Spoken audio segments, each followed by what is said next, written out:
আসসালামু আলাইকুম প্রিয় দর্শক, আজ আমি আপনাদেরকে যে মসজিদটা দেখাচ্ছি এটা হলো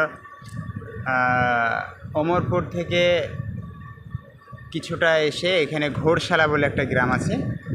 অমরপুর মোড় থেকে উত্তর দিকে কিছুটা আসার পর বাঁ সাইডে কেটে আসতে হবে মাঠের দিকে। এটা হলো ঘোড়শালা। তো এটা ঘোড়শালার প্রায় শেষ সীমানার দিকে। এটা পাশে পড়ছে বাঘা গ্রাম। ঘোড়শালার শেষের দিকে এবং বাঘা গ্রামের শুরুর দিকে এই পজিশনে এই মসজিদ।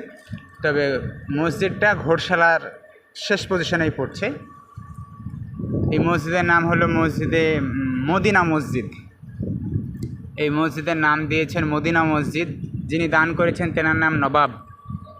তো এই যে এই মসজিদের সীমানা থেকে শুরু করে আপনারা একদম ওই যে বাড়ি দেখছেন ওই বাড়ির আরও ওইদিকে সীমানা পর্যন্ত টোটালটাই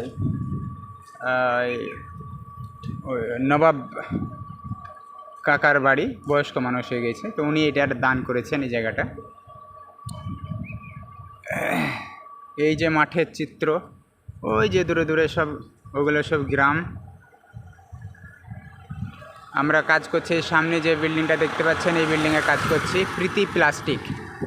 ওই যে লেখা আছে ওখানে প্রীতি প্লাস্টিক। ওনার নাম ইব্রাহিম ভাই। ইব্রাহিম ভাইয়ের বাড়িতে কাজ করছি। প্রীতি প্লাস্টিক, প্রীতি মেডিকেলও আছে ওদের। খুব বড় সড়ো প্লাস্টিক ফ্যাক্টরি এই পাশে, তারপরে এই পাশেরটাও। এই সাইডে যে ট্রান্সমিটার আছে পরপর দুটো, এটা আলাদা ওটা আলাদা। আমি মসজিদের উজুখানা প্লাস সাইডের মাঠ দেখাবো একটু। এই যে উজুখানা, গ্লাস জানালা দিয়ে দিকে পায়খানা বাথরুম। এই যে সাইডে মাঠ, কত সুন্দর দৃশ্য। ওগুলো সবই নবাব কাকার আন্ডারের জায়গা, নবাব কাকার জায়গা। এই যে ধান, কতই না সুন্দর লাগছে পরিবেশটা। এই যে সাইডে আম গাছ।